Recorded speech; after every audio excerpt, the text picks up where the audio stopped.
Thank you. Sorry. Hi, my name is SueYeon Chung, and I'm an assistant professor at NYU and Flatiron Institute. I just started my lab in September. It's very special to give a talk in this audience because I did my PhD with Haim, and I spent a lot of time visiting Hebrew University as a visiting student, probably a good half of my PhD. Sorry I couldn't make it in person because I got this flu from the NeurIPS conference last week. I'm looking forward to visiting in the next opportunity. So I'll be talking about object manifolds in biological and artificial neural networks, from vision to auditory or speech systems. Yeah, I understand I'm in the symbolic brain session, so I'm really excited about this new work that the work that we have been doing.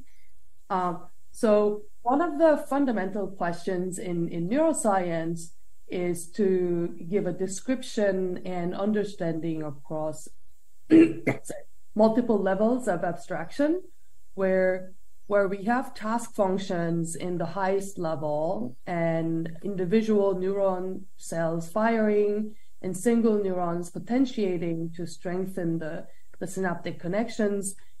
And the central question in understanding the brain is to describe how a collection of neurons or synapses collectively implement this behavior or perceptual level tasks.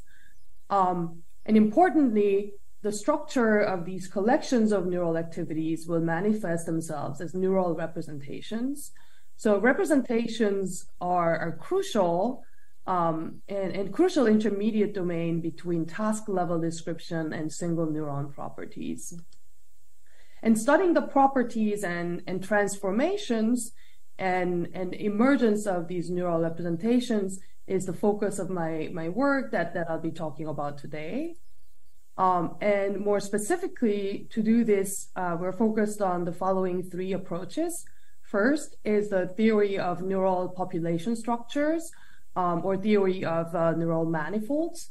Here, we have developed a theory of task-efficient neural population geometry to answer how we can interpret high-dimensional neural activity and connect it to the implementation of a behavior. Second, using geometrical insights that we got from the theory to understand the structure in neuronal networks, going from deep networks to neural data. And third is developing biologically plausible learning rules that can work effectively on a network level on a complex task as well. But I'll be talking about two of these three ideas today. And let me jump right into the first theme, which is the theory of neural manifolds. And let me start with an example. So let's say we're given a stimulus of a dog, a picture of a dog, then a population of neurons will respond, which can then be represented as a point in the neural state space of n dimensions. So you're seeing this in 3D for visualization, but in general, this will be in n dimensions where n is the number of neurons. So that was about static object, but we know that in real life, these objects can move around and rotate and so on. So now imagine with some kind of stimulus variability, like a rotation of an image, then you'll get different neural responses at different angle, and you'll get this geometrical representations or manifolds in neural state space. So these neural manifolds are a direct consequence of structures in single neurons. So neurons can have tuning curve properties, which we typically think of as a basis for neural coding, and manifolds from these populations of sharply tuned neurons will look different from the ones from weakly tuned neurons. And the hypothesis that I'll be presenting today is that if we can decipher the geometry and the computational role of these neural manifolds, then we can learn something about how cognitive or perceptual tasks are implemented in general. And indeed, there has been a lot of exciting work in our field on the structure of task representations in neural populations, both in neural circuits and also network models. And these observations are coming from not only the sensory systems, but also from motor and higher cognitive areas like prefrontal cortex and hippocampus. So there's a lot of exciting work in this topic. So a lot of us are excited about the prospect of using neural manifolds to understand cognition. Now, the specific approach that I think is very promising is the following. First is building geometrical measures to characterize these task encoding neural populations and manifolds. And second, connecting these geometrical measures with task efficiency of representations. And to answer these questions, let's think about invariant object recognition as a task, which refers to the brain's ability to distinguish between objects across the stimulus variabilities. So for example, we can tell that these pictures on the top, they are the pictures of a car, despite the fact that there's a lot of variabilities in the size and orientation, position, and like backgrounds. And it is one of the tasks that the brain is constantly solving, even right now as you're listening to this talk. So first, we want to represent this problem of invariant object recognition in this neural state space as manifolds. So let's go back to our dog manifold and remember how we went from a stimulus to a point representation in the neural state space to manifolds in the neural population space. And what happens if we had another object class with invariances? And in this case, a set of neurons will respond to two different objects, a dog and a cat, and they'll initially become 2 points in the neural state space. But with the stimulus variabilities, they will move around and become two object manifolds, a dog manifold and a cat manifold. And now you can represent the task of discriminating dogs and cats as a problem of separating these object manifolds. And in the geometrical terms, it means that if we can draw a hyperplane or plane between these object manifolds, that means we can separate them. And we can start to ask questions like, how crowded can we make these manifolds before they are no longer separable? And what is the role of the dimensions or size of the manifolds in how these can be packed up? And you can also ask, can we actually quantify and formalize the linear separability of object neural manifolds and connect it to their geometry? So it turns out there is already a well-developed theory of linear classification called, many of you are familiar, the theory of perceptrons, which comes from both theoretical physics and computer science. And here, the capacity of a perceptron refers to the maximum number of points per neuron or per dimension that can be linearly classified when you're given a random assignment of binary labels to all of these points. And this is an average, a statistical property. So like you're asking the question of, on average, when is the point where you start to not have a classifying solution? And that's the definition of a capacity. So this is a classical theory, but unfortunately, this is about discrete points, which is just a single realization of a stimulus or single instance of a memory. And in other words, this theory is irrelevant as soon as we have a continuously changing variability, because that will make infinitely many points on a trajectory. And this is a type of change in the stimulus we need to overcome all the time in real life. So we need a theory for classifying manifolds for real-life problems of invariant object recognition. And this is exactly what we developed with Haim and Dan Lee, which is the theory of object manifold capacity. And And this tells you about the maximum number of object manifolds you can discriminate per neuron, taking into account the invariances that you have to overcome. Now, this theory is exciting because it's both multi-level and analytic, and I'll explain both of these aspects as we go on. Now, it's worth talking about what capacity here really means. There are several interpretations of the object manifold capacity. So first, it's about how easy or hard it is to discriminate between real-life objects with invariances. Second, it also tells you about how many categories can you read out and remember. And third, it's also about per neuron information content about object classes. So it's a density-like property. And it's about how efficient the neurons are in representing object classes with invariances in a given neural population. And we use the statistical physics approach called replica theory, which allows us to calculate this manifold capacity explicitly. And I won't explain this equation term by term, but instead looking at the simplified form of this equation, we see that the capacity can be expressed in terms of each object manifold's geometrical properties, that is, their dimensionalities and radii. And let's take a full view of what this theory gives us. The key results of the object manifold capacity theory is that there are only certain properties that matter at the intermediate level. So first, manifold capacity is a task level measure. So it's a higher level measure that is more related to perception, that tells you how separable these categories are, and more importantly, how categories you can invariantly discriminate. And this will be affected by the geometrical properties of neural activities, which is now then is characterized with each category manifold's dimensionality and radius. Now, dimensionality is a huge topic in neuroscience, and there are many different definitions for it.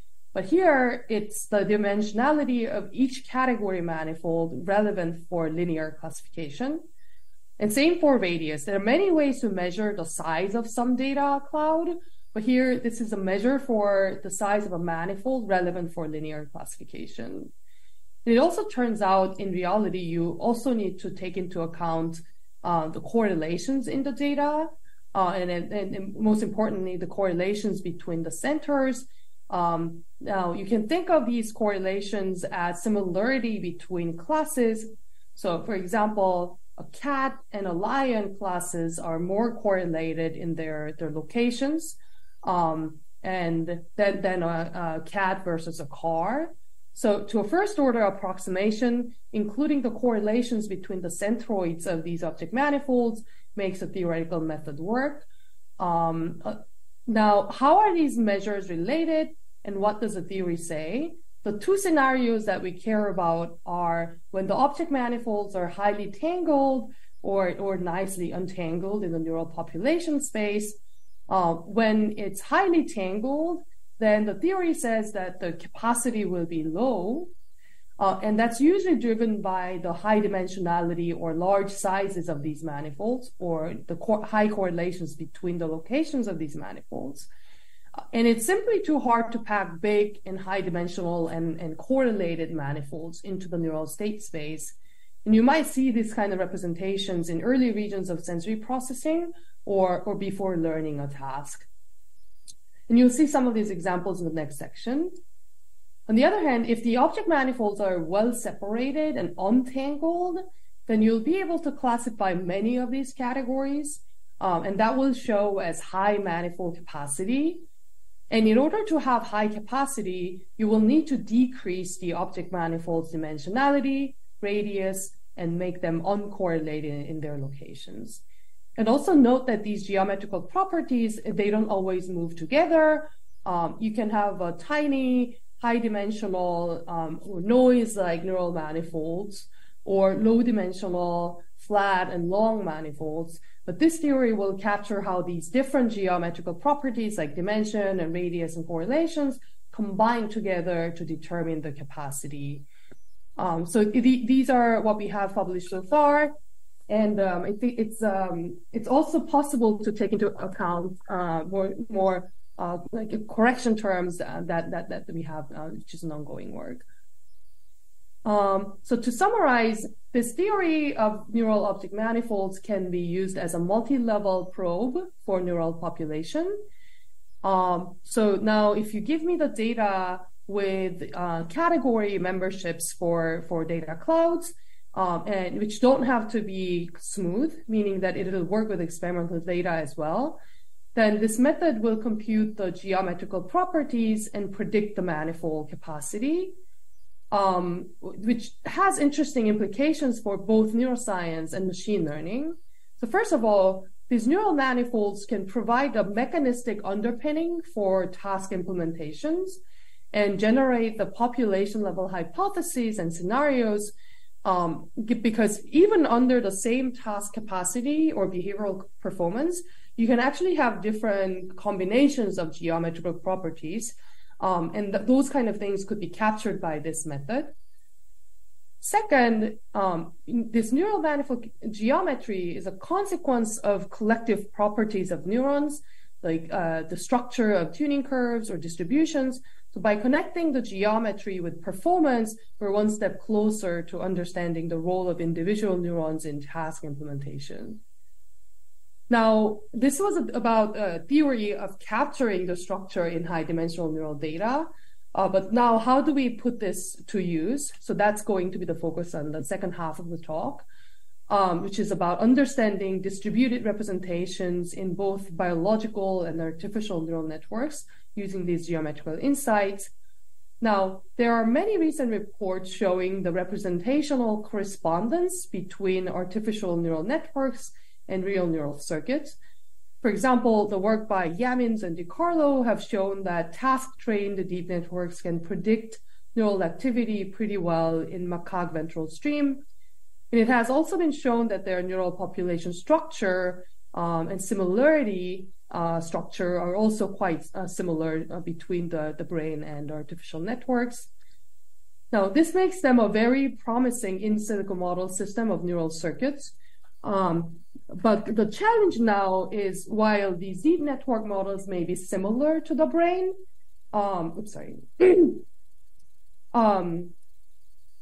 the understanding how and why these representations and task performances emerge in an interpretable way is still a challenge.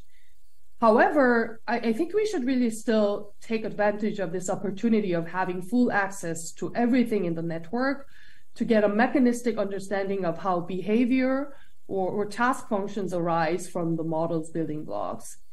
And to do this, we use this neural manifold framework as an intermediate level descriptor connecting representations and a task performance. And to this end, we have applied several geometrical techniques to study various problems, going from vision to addition, speech, to language in neural network models that are known to predict neural data, and also experimental data like macaque ventral stream, like the data from DiCarlo lab. And I'll highlight recent studies in vision and speech. So let me start with the work on understanding the pre-trained visual deep neural networks. This is the work with Haim here. The goal here is to use manifolds to understand how deep networks process information layer by layer as a testbed for neural circuits. AlexNet is one of the standard deep networks to study vision, which are also shown to predict primate visual cortex neural data pretty well. So let's use that. And also use ImageNet data. Again, this is a very common benchmark data set for vision. And with ImageNet, let's simply define object manifolds as pictures that belong to the same object class, meaning dog photos from a class of a dog will form a dog manifold as a point cloud, and so on. And also make another version of the manifold by taking a single image and moving this image around, changing the angle, and so on. And then that will form a smooth data augmentation manifold. Now, we run these images on AlexNet and we'll extract features similar to what we'll do in neural data and recover object manifolds from AlexNet. And we're then ready to apply this neural manifold capacity theory. And we're going to now ask how the separability occurs across layers. Now, as advertised in the previous section, this manifold capacity theory predicts the empirical manifold capacity pretty well. So the theory works, which is a good sanity check.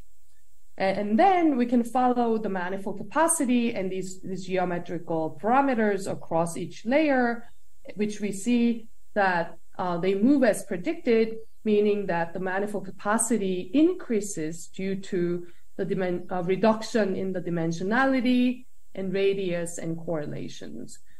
So the thing that's exciting here is that we can not only tell that the separability or the packability of these manifolds are improving across the layers, but we can say that the reason why they improve is because of the changes in the specific geometrical measures, because we know that these properties are analytically connected.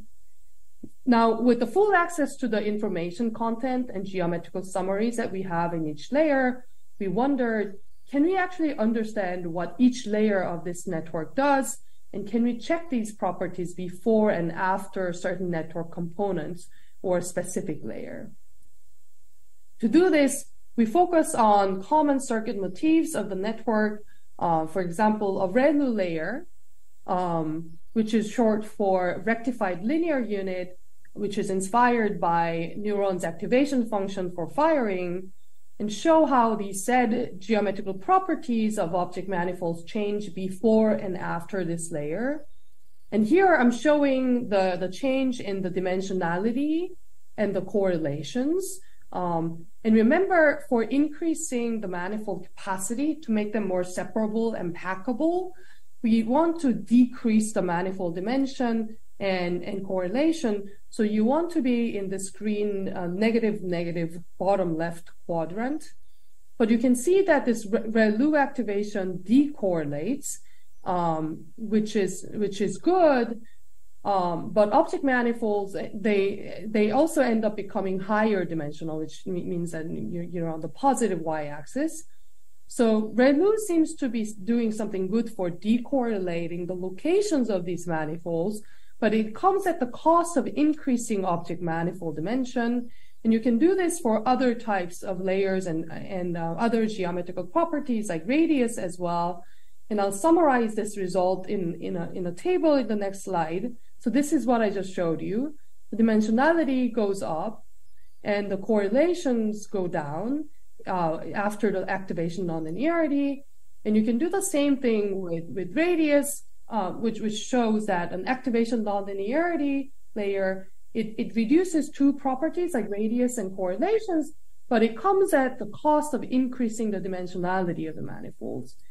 And you can do this for other neural nonlinearities too. So for example, max pooling units, they pool the incoming firing rates and transmits the max. It's overruled by the maximum firing rate, and it reduces both dimension and radius of the manifolds.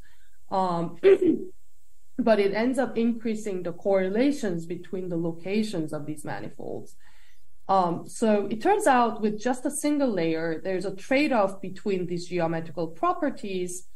But interestingly, there are common circuit motifs that are popular. It's something that people found empirically that it works well. For example, the combination of a convolution layer followed by the ReLU and pooling, and these are inspired by simple cells and activation nonlinearity and pooling nonlinearity. And if you look at what they do to the geometry together, these motifs change the object manifolds favorably in all parameters. And this is, in my perspective, one of the unique and powerful applications of this neural manifold capacity framework to understand what each layer does. And furthermore, we can characterize neural data across the ventral stream hierarchy in macaque visual cortex, which also then presents us a set of fascinating results. This is data coming from Jim DeCarlo lab. And as these measures are general, we're also starting to apply them in neural activities in higher cognitive areas like parietal cortex. In this case, this is in Mongolian gerbils. and they're showing interesting untangling properties in the real data. So to summarize what we have so far, this geometrical way of thinking uncovers mechanisms underlying favorable circuit motif combinations and the limitations of a single layer of homogeneous units, which have implications for the role of different cell types, for example, or underlying which layer has a better capacity with what kind of geometrical properties. Those kind of things can be identified. And more generally, this shows the power of neural manifold capacity as an intermediate level descriptor, because task implementation, between the task implementation and the representational structure. And I know I'm biased, but I do think that we're just starting to scratch the surface of what's possible here. So after identifying the geometrical role of these circuit motifs, then we started thinking we can probably impose additional neural constraints on the deep network models and understand the role of those constraints from the neuroscience perspective. And to this end, we studied the role of neuronal noise, like a stochastic noise, in a phenomenon called adversarial robustness. And let me explain what that is. And then this was a collaboration with labs of Jim DiCarlo and Josh McDermott. So let's say for a standard image, like this picture of a panda here, both humans and artificial neural networks can recognize this as a panda. But if you add a small perturbation to this image and feed it through the artificial neural network, then you'll find that while this looks like a panda to us, the network is very confident that it's a gibbon. So this is an interesting testbed because this is a case where we see the divergence between artificial neural networks and humans, where humans are performing much better than artificial neural networks. And it turns out if you make this network more like the real visual cortex by adding a front end based on classical linear nonlinear Poisson model, and it makes the network suddenly more robust to adversarial perturbations without expensive adversarial training, like adding all of these perturbations as part of the training set, which actually makes the data set like dozens of times bigger. And this is a result shown by Jim DiCarlo and coworkers, but it wasn't clear why or how this happens. And in addition, prior reports on the role of stochasticity were conflicting, including early work in the field reporting that random perturbations don't necessarily help with adversarial robustness. So what's going on here? You can see that it does better, but like we have no idea why adding stochasticity or V1 filters help with adversarial robustness. So this is where it would be great if we can go in and geometrically understand how adversarial perturbations are affected by these neuronal constraints, such as neural stochasticity, which we can in fact define these adversarial perturbations as noise-like manifolds. And also we can define, adversarial perturbation manifold. And we can also define stochastic noise as clouds around a single exemplar. And with this, we identified two interesting geometrical effects that compete with each other. First is a positive effect. So when you add a noise, then noise a cloud around a clean image and a noise cloud around an adversarial perturbations, they start to overlap. And this overlap drives an adversarial robustness because it's as if making the training and the test set distribution similar to each other. But clearly, having too much noise must be bad for class separability because it'll make the class manifolds become bigger and more diffuse. So there's a negative effect, which you can see geometrically again with this manifold theory. And I think you can see where I'm going with this. With these competing effects of geometry, they result in a non-monotonic relationship and a peak in adversarial performance as a function of the level of noise. And the optimal level of noise for performance should be predictable from quantifying these two geometrical effects. And indeed, we find a high correlation between the predicted and observed optimal level of noise in the last layer. Now, these two effects seem intuitive in hindsight, but finding a quantitative balance between these two forces is hard to do. without precise geometrical measures. And furthermore, these geometrical insights are general, so we should be able to see this phenomenon in other modalities as well. And audition and speech is the modality where we were able to show the similar geometrical phenomenon to visual systems in the past. So that's a good place to look. And we worked with Josh McDermott lab, that does some auditory work, to inject a similar kind of neural stochastic noise to an auditory deep network model, which is previously shown to predict human auditory cortex data. And it turns out it renders similar adversarial robustness without explicit training, where we find a very similar underlying geometry. And since we have a little bit of a time, I also wanted to show you another example of using this manifold measure on understanding how the speech recognition is done for this session.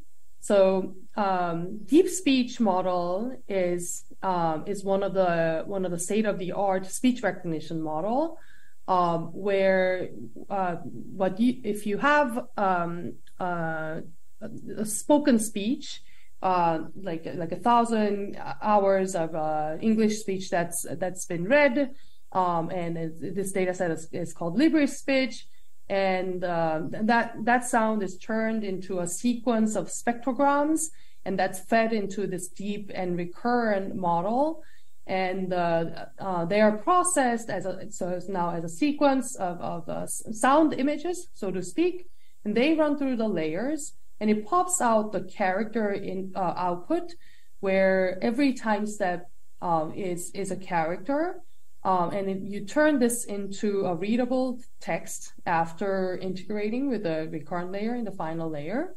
So this is how the network is trained, and we can also look at what's happening in internal representations of this otherwise quite black box model. Now, what you can do is to take the responses in this network with the labels that correspond to the same word that are spoken by different speakers, and also the same words that occur in different parts of a sentence, and define the word manifold in this deep recurrent network model of a speech.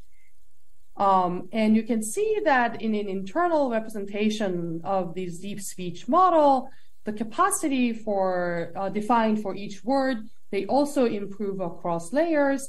And you can also see the similar kind of trend in a convolution version of a speech model as well.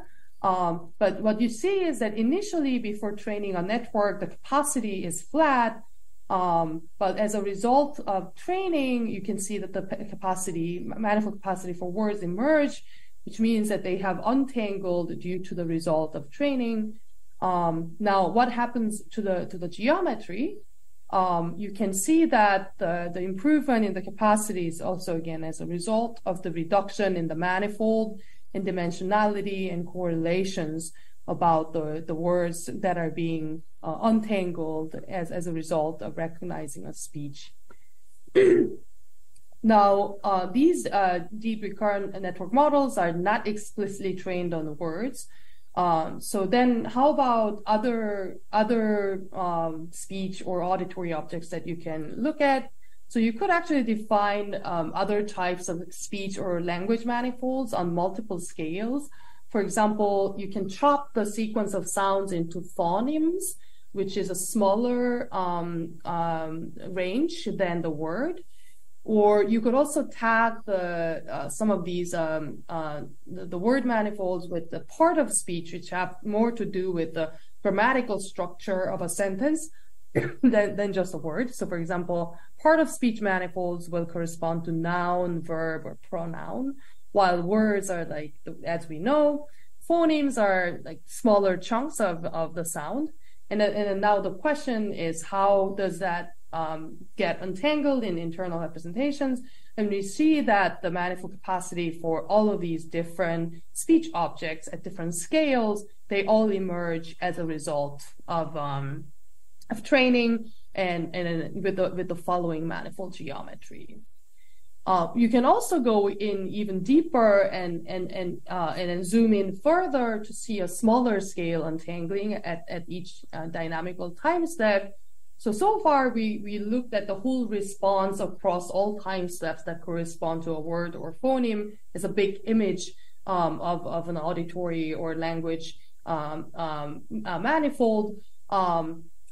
But we can also look at each time step where you get rid of the time dimension and you just look at the response at each time, and then treat each time step as a representation, and then look at the trajectory of how these manifolds at each time step untangle, and then ask if it looks something like this.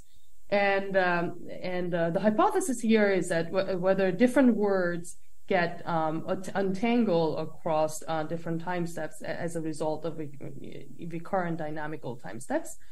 And it turns out, yes, that the result is that's true. The capacity across recurrent time steps show that untangling is maximal at the midpoint of a word. And this effect is actually larger in later recurrent layers. So as you're speaking a word, there's a little bit of a separation over dynamical time step, and it comes back to prepare for the next word. And the separation is at its maximum in the later part of speech recognition. And you can also see this in real data. So it's the picture of the very last representations corresponding to the same word, but in different contexts, spoken by different people. And then you can see that over dynamical time steps, they're initially tangled, but they separate and it comes back. And this is probably, this is how deep speech network recognizes different word. And it'll be very curious if it's actually the case in the real brain as well. So this metric is pretty versatile, and you can use it across different modalities in the artificial or real neural data. You can look at across different layers or different brain regions, or you can probe learning epochs or task acquisition in the real brain. Or recurrent time steps to characterize the dynamics, but all from the task-efficient geometry perspective. So let me summarize the results that we saw so far here. So first, we showed a layer-by-layer understanding of how networks process information through geometry to support their tasks. And second, we saw that the geometry helped us understand the role of neuronal noise on human-like traits such as adversarial robustness. And we saw that it was also general across vision and audition. And in both of these problems, I wanted to highlight a few things. First, there were competing effects between the geometrical properties like the dimension, radius, and correlations. And this is hard to probe unless there are good measures.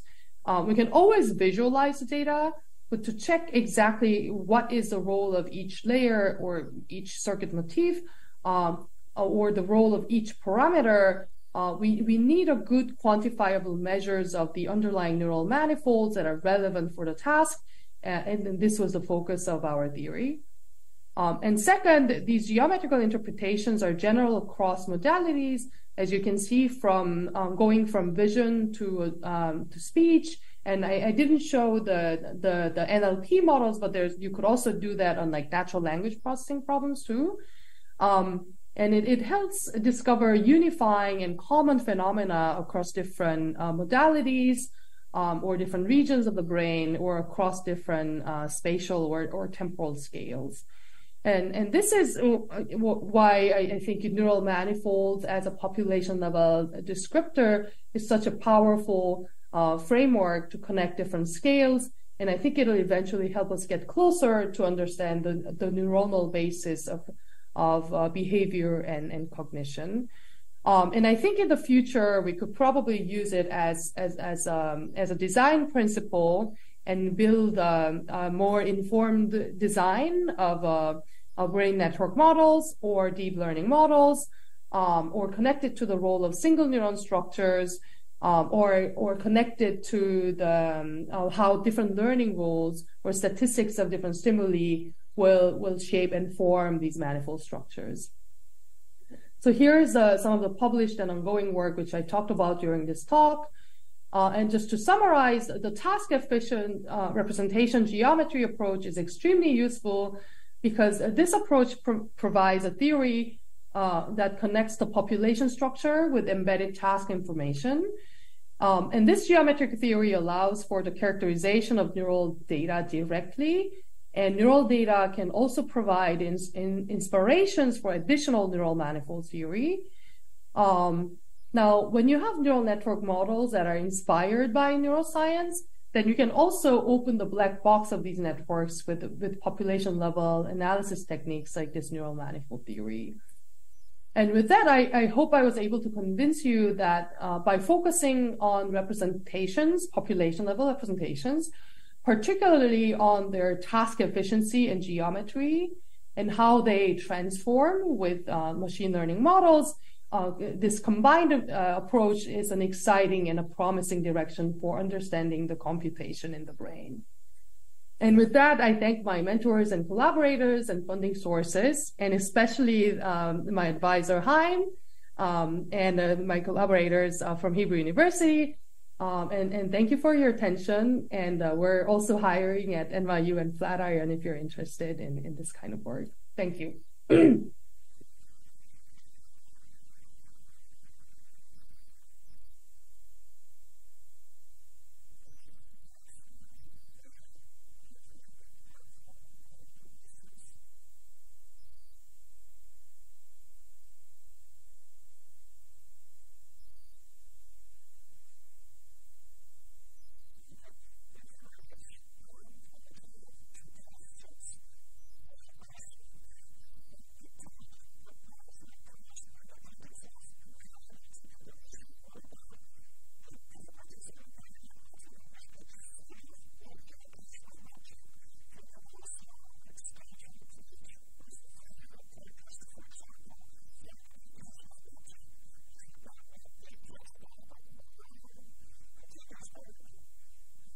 Oh, okay. Can you?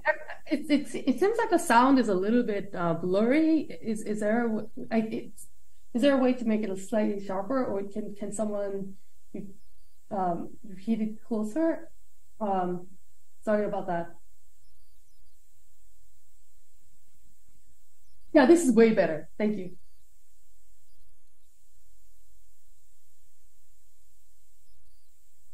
Mm-hmm.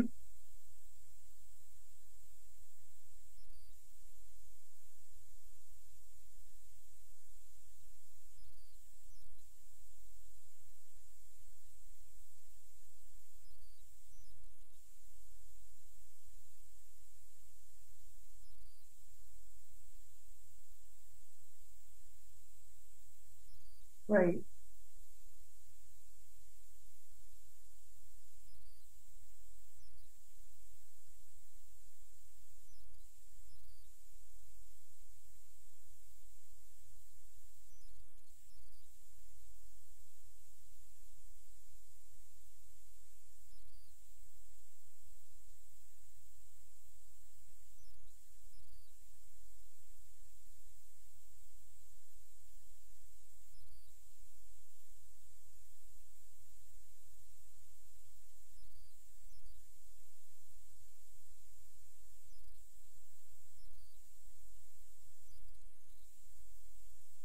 Oh yeah, yeah, yeah. Right. So I'll start with I'll start with answering the second question. So I think training a deep network or like the neural network model with the measures that I just talked about explicitly is it'll be a pretty computationally heavy problem. But we actually have unpublished work with one of my new students here, which is trying to train a network model with like an approximate measures of these capacities and geometries, and I think it is a computational challenge, but I think it's a pretty interesting direction to study, to use these measures as an objective of a study, and you'll hear more about it maybe in a couple of months. And then to answer the first question, I think it can be answered in two ways. So when you were asking about other aspects of a visual stimuli, like the position or angle, one way to take that into account is how these kind of nuisance or continuous variables affect the geometry of the manifolds, and if they and one question is like what might be the geometric structure which throws away this information versus keeping this information. And I imagine the types of the geometrical configurations that keep these kind of information will have a different type of it might have more like factorized or aligned version of object manifold configuration compared to the geometric configuration that throw those kind of information away, which might be more like points or extremely compressed manifolds. And I think we can actually take into account the correlations of like how they are how these manifolds are aligned with each other, for example, so that you could incorporate those kind of things into the next correction term for the manifold capacity theory. The other is explicitly computing the manifold capacity for these continuous measures, which is less straightforward, but I think it's probably doable if there's enough time.